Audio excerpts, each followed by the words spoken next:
नमस्कार मंडळी, सर्वांना श्री स्वामी समर्थ. स्वामी महाराजांच्या कृपेने तुमच्या मनातल्या सर्व इच्छा मनोकामना पूर्ण होत हीच महाराजांच्या चरणी प्रार्थना करूया आणि आजच्या व्हिडिओला सुरुवात करूया. तर आज आहे रविवार, त्याचसोबत आहे संकष्टी चतुर्थी. तर संकष्टी चतुर्थीची सेवा असते गणपती बाप्पाच्या मूर्तीवरती अथर्वशीष अभिषेक, गणपती स्तोत्राचा मंत्र जितक्या वेळ होईल आपल्याला 1 माळ हो, 11 माळ हो, जितका आपल्याला जप करता येईल तितका जप करणे आणि चंद्रोदय झाल्यानंतर आपलं पूजा करून उपवास सोडणे. उपवास जर केला असेल तर, नाही उपवास करणं झालं तर कमीत कमी सेवा तरी करावी. आणि चला पाहूया आज आपण काय काय मेनू केलेले आहेत. मेनू खूप साधे आहेत पण खूप महत्त्वपूर्ण आहे. त्याच्यासोबत मी तुम्हाला काही टिप्स आणि ट्रिक्स शेअर करणार आहे. ब्रेकफास्टपासून लंचपर्यंत आपण काय केले ते पाहणार आहोत. तर सुरुवातीला ब्रेकफास्टमध्ये आपण एक इंटरेस्टिंग पदार्थ केला होता, अगदी क्विकमध्ये केला होता. तर त्यासाठी ना सर्व भाज्या मी अगोदर चिरून घेतल्या. लंच आणि ब्रेकफास्ट ह्याची काही तयारी असेल ना ती मी सेमच एकाच वेळेस करून घेते. म्हणजे आपण सगळ्यालाच कांदा चिरायचा असेल आपल्याला तो कांदा मी एकदाच चिरून घेते. म्हणजे जो पाला वगैरे आहे किंवा लसूण आपल्याला सोलून, तसं तर आपण अगोदरच सोलून ठेवतो, आणि लसूण वगैरे सोलायचं असेल तर ते बऱ्यापैकी मी एकत्रच सर्व करून घेते.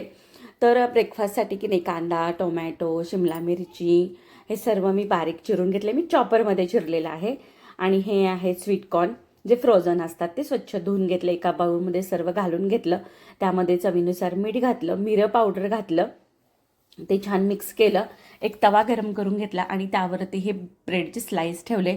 आता हा ब्रेडचा जो व्हिडिओ आहे तो आपण शॉर्टमध्ये अपलोड केलेला. हा होममेड ब्रेड आहे आणि ह्याला आपण मैदा किंवा गव्हाचं पीठ अजिबात वापरले नाही, कारण मैदा अनहेल्दी म्हणलं जातं. पण ब्रेड खाण्याची इच्छा आता घरामधील लहान मुलं जर असतील ना तर त्यांना होतेच.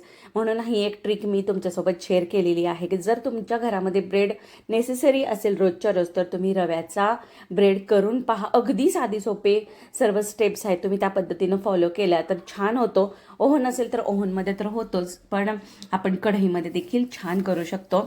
आणि सर्व मी ते चिरून घेतलेला जो मसाला तयार केला तो ब्रेडवर घालून त्यावरती चीज घालून घेतला आणि त्यावरती की नाही चीज घालून सगळं छान शेकून घेतलं. चीज मेल्ट झाली की छान चव लागते. आणि तूप घालून भाजलेलं होतं, बटर घातलं तरी छानच आहे. तूप घालून भाजल्यामुळं तर छान टोस्ट होतो. नाश्त्याचा प्रकार झालेला आहे. त्यासोबत तुम्ही चटणी देऊ शकता जर तुम्ही ग्रीन चटणी स्टोरेज करून ठेवलेली असेल, किंवा सॉस तर असतोच आपल्याकडे. आणि लंचमध्ये मी करते हिरव्या सालीची डाळ असते ना, मुगाची डाळ, तर त्याची वेगळ्या पद्धतीची पण खूप झटपट होणारी भाजी. 1 वाटीचा अंदाज मी घेतला. ती डाळ कुकरमध्ये घालून घेतली, धुवून घेतली. त्यामध्ये टोमॅटो, हिंग, हळद, हिरवी मिरची, लसूण, जिरे, कोथिंबीर ह्याचं वाटण आणि लागलं असं पाणी घालून 2 ते 3 शिट्ट्या करून घेतल्या.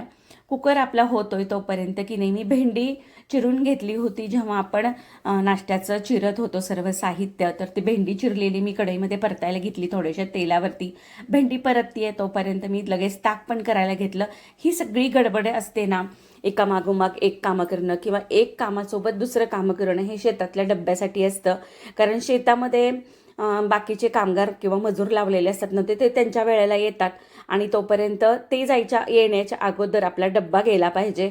माझ्या मिस्टरांना जावं लागतं शेतातलं पाहण्यासाठी, मोटर चालू करायची असते, म्हणून ही सगळी गडबड चालू असते. छान आपण भेंडी भाजून घेतली, ती भेंडी काढली. नंतर त्याच कढईमध्ये थोडंसं तेल घालून घेतलं, कांदा घातला, आलं लसूण पेस्ट घालून छान सगळं परतून घेतलं. आणि लाल तिखटाची करणार आहोत, कारण आपण एक भाजी हिरव्या मिरचीची केली म्हणून मग ह्यामध्ये लाल तिखट, थोडंसं आमचूर पावडर, धणे जिरे पावडर, थोडीशी हळद घालून घेतली. सगळं छान परतलं आणि नंतर भेंडी घालून घेतली. चवीनुसार मीठ, शेंगादाण्याचं कूट घालायचं, परत एकदा परतायचं. साधी सोपी भेंडी आहे, पण की नाही ह्याला भाजून अगोदर घेतलं तर चिकट होत नाही. ही खूप महत्त्वाची टीप आहे ह्यामध्ये. आणि आमचूर पावडर किंवा लिंबू घालायचं, छान चव लागते आणि थोडासा चिवटपणा कमी येतो. डाळ छान शिजून घेतली आपली की त्यामध्ये आपण तुपाचा तडका घालायचा आहे. जर अशी मुगाची सालीची डाळ असते ना, ह्याला तुपाचा तडका किंवा बटरचा तडका घातला की चव छान येते. जिरे, मोहरी, कढीपत्ता, हिंग छान आपण तडका करून घेतला. त्यामध्ये आपण थोडंसं हळद पण घालून घेतली आणि तो तडका आपण त्या डाळीवरती घालून चवीनुसार मीठ घातलं. इथं जर तुम्हाला पाणी ॲडजस्ट करायचं असेल तर गरम पाणी ॲड करा.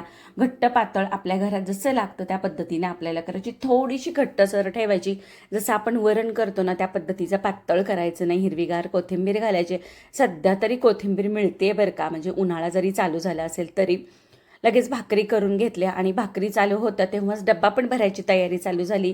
इथे भेंडी काढून घेतली, डाळ काढून घेतली, सॅलड चिरलेला आहे. सॅलड बऱ्यापैकी चिरूनच जातं शेतामध्ये, पण नंतर मठ्ठा तयार करून घेतला. मठ्ठ्याचा मसाला मी कसा केला आहे तुमच्यासोबत लवकरच मी शेअर करते. आणि छान असा डब्बा भरून लगेच पाठवून पण दिला. मस्त हे सगळं साधं सोपं आहे, पोटभरीचं आहे, सात्विक आहे. खूप सुंदर असं जेवण की नाही. 4 घास जरा जास्त जातात एखादा पदार्थ जास्त दिला तर आपण. आणि मठ्ठा तर पाहिजेच, कारण उन्हाळा आहे. घरात जरी आपल्याला थंड वाटत असेल, पाऊस पडतोय, पण रानामध्ये खूप ऊन लागतं, त्यामुळे मठ्ठा असतोच. सगळं आवरून घेतल्यानंतर हे स्वच्छ असं किचन बघितलं ना की असं शांत वाटतं की सगळं झालंय. आणि छान आपण किचन स्वच्छ केलेलं आहे. आणि आता हे गुलाबाची फुलं तुम्हाला दिसत असतील डायनिंग टेबलवर, त्याचा व्हिडिओ उद्या येणार आहे. काय काय केलं आहे आपण ते. चला परत आता उद्याच्या व्हिडिओमध्ये भेटूया. छोटासा व्हिडिओ आहे, कसा वाटला कमेंट करून नक्की सांगा. तुम्हाला कोणती रेसिपी आपल्या चॅनलवर पाहायला आवडेल त्यासाठी देखील कमेंट नक्की करा. आवडलं तर एक लाईक करून जावा.